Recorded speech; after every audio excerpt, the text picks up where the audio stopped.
When it comes to corporations operating without any regard to human health and safety, the Nestle Corporation really seems to be in a league all of its own. The company's been charged with using indentured servants in parts of Asia. They've been accused of using child slave labor in parts of Africa. They've been trying to steal water everywhere from Brazil to Flint, Michigan. Unfortunately, the Nestle story is still one of the most people in the United States don't understand. They're not aware of what's going on with this company. Part of that's likely due to the fact that the Nestle controlled company has a good portion of our food, making them a huge advertiser in corporate media. But recently, a new study emerged that once again provides some bad news for Nestle and countless other corporations that sell bottled water.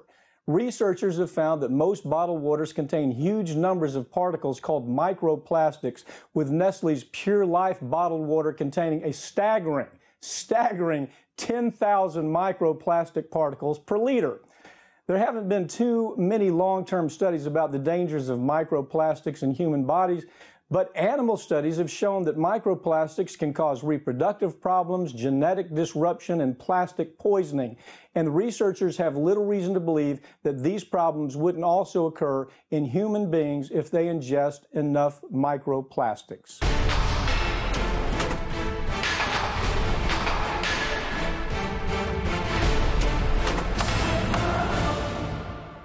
Joining me now to talk about this is Lee Camp, host of Redacted Tonight here on RT America, an all-round very smart guy.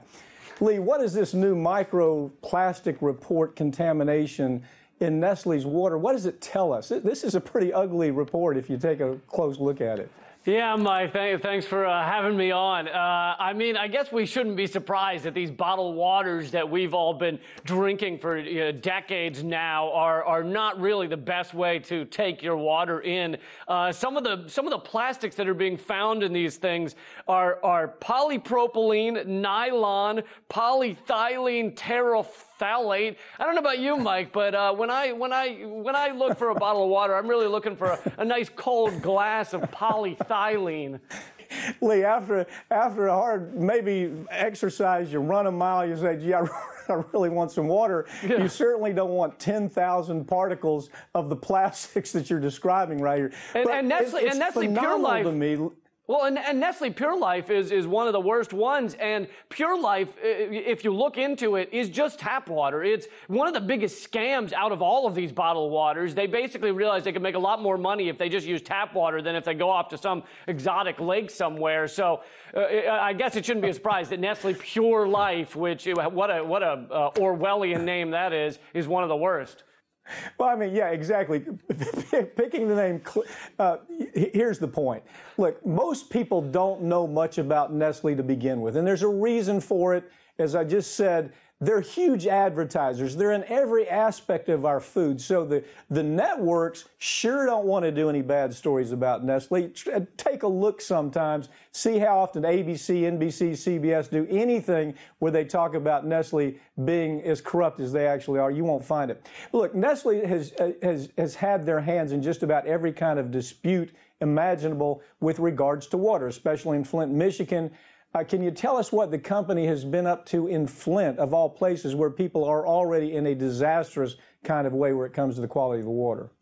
Yeah, Flint, Michigan has gone like 1,000 days now with tainted water. Apparently, it is getting a little cleaner recently, but Nestle is near there in Michigan, extracting amazing amounts of water, making a lot of money. They make between $500,000 and $1.5 million a day from the water they extract near Flint, Michigan, and they pay, get this, $200 a year for the right to steal that water. And now, just recently, this month, a bill has come up in the Michigan legislature where they're trying to make it easier for these corporations like Nestle to steal the groundwater. They're basically signaling to corporations, hey, we're going to make it as easy as possible for you to steal our water from our people here in Michigan. We're open for business. Come take it all. And they're also trying to make it more secretive. The bill that they want to get through would make make it so that this extraction process would be would get away. FOIA requests couldn't even get the information as to whether this water is being tainted, how much of it's being taken. So it really is just a massive extraction, taking it from the people that live there in Michigan. And something else you won't hear, which also has to do with this extraction, is only 5% of the fresh water used in our country goes to home use. 55% goes to animal agriculture. So this bill is also designed to help the big ag companies continue to exploit the fresh water in this country. Well, you know, part of that story about them extracting all that water from Flint, Michigan, that repeated itself in California, where the legislators there, the governor, everybody involved with politics, allowed them to take out similar amounts of water in California and pay zero money for about 50 years. And then all of a sudden, one of the regulators finds, well, they've been taking all of our water during the drought seasons, during the worst part of the drought seasons. They're extracting millions of gallons of water, and they have paid zero money. Now, under the California law, they could have been prosecuted, but nobody did anything. And more importantly, Lee, nobody did any stories about it to explain who Nestle is, what kind of things they've been up to all over the world, and what they were doing right in Flint, Michigan, and what they were doing in California. Now, look, their power trip goes far beyond the United States. You recently did I thought it was exceptional report on Nestle's activities in Brazil. Tell us that story. It's a pretty sobering story. People need to pay attention to how corrupt this company actually is. Yeah, Nestle, and I'll get to what Nestle said directly to me in a second here. Nestle, along with other companies, Dow Chemical and Coca-Cola and Anheuser-Busch, are all part of the effort to privatize the Guarani Aquifer, the second largest clean water source, fresh water source in the world. And they were apparently, according to reports, they were in advanced talks with Brazil's president, who's dealing with corruption scandals of his own, to do that privatization, this conglomerate. Now, when you look a little deeper into it, they're all those companies, Anheuser-Busch, Dow Chemical, Nestle, are all part of the 2030 Water Resources Group. And when you look a little into that, you realize this is a World Bank program, World Bank sponsored program to basically help privatize the remaining fresh water on our planet. And these have all gotten together to do this. Really disgusting. To basically, they'd have exclusive rights to this fresh water for 100 years under the deal. And basically, what it is it's a reputation laundering service. The Water 2030 WRG, it's called. It's a reputation laundering service. Basically, it would look bad to say Nestle bought the Guarani Aquifer or Coca-Cola did. So instead, it'll say 2030 WRG, this wonderful thing, has agreed to this deal with the Guarani Aquifer to take care of it and help. It's really a way of privatizing things that is a little quieter, doesn't have the name Nestle in it on all the headlines. And so when I reported on this, Nestle tweeted at me and said, we have no interest in buying up fresh water in this world or privatizing or something like that. And I then tweeted at them 7 different sources saying this is what's going on and said, great, tell me which one of these is inaccurate or false. And they never responded. For some odd reason, they didn't want to tell me. Well, you may remember it was I think it was about 3 years ago where a revolution in South America actually almost started because of corporations coming in trying to privatize their water. Ecuador. And it was so bad that, I mean, there was 1 million people in the street.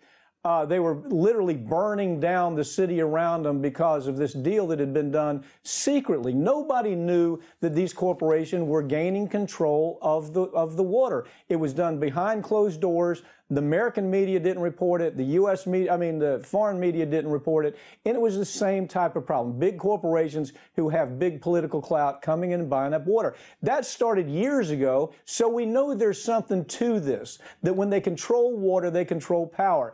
In South Africa, I don't know if you followed this story, where a household is only given 20 gallons of fresh water a day. And I don't know if you followed that story, but that's happening throughout the planet. It's one of those stories, again, that people aren't reporting. Nestle says they've always succeeded, Lee, in stealing other nations' water. Guatemala is one of those cases where the company failed. Tell us what happened in Guatemala and why it failed, and what other countries need to do similar to this that was done in Guatemala. Well, yeah, basically Guatemalan activists succeeded in shaming Nestle enough that they actually dropped their partnership with Repsa, a palm oil producer that is linked to human rights violations, environmental destruction, corruption, and that is a big win. To ever get Nestle to feel shame about anything is pretty amazing. So obviously that's just a first step, but it is a significant one to show that this corporation can be shamed and can actually be pushed to the point where they will separate ties. The same thing, as you mentioned earlier, happened with some of the basically slavery they were working with in the Ivory Coast, and also in some of their fisheries in Thailand. They're accused of using slave labor. So they can be shamed away from some of their worst practices, but it takes a lot to get there. And as you mentioned earlier, there was a big, speaking of activist success, big success with the protest to have the right to water. I believe it was Ecuador several years back, where they tried to pass a law, or they did pass a law saying you can't even collect the rainwater in glasses. That's illegal for you to collect your own rainwater. And the people stood up and they fought back, and it was a big win.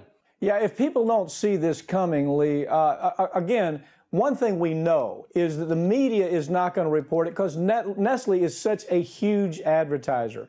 The stories that you've talked about, if somebody were to go online right now, Lee, and they were to try to get the details about those stories, they would find these stories aren't reported in mainstream corporate media because Nestle spreads around a lot of money because they have so many food products. And so that's really part of the problem here. The only way these stories are told is with people like me and you telling them on social media, all different places throughout the country. You have to tell the story, and it has to be told a lot of different ways before people actually say, yeah, this is a real problem, and it's something I ought to pay attention to. Lee, thank you for joining me. Thank you, Mike. Really appreciate it.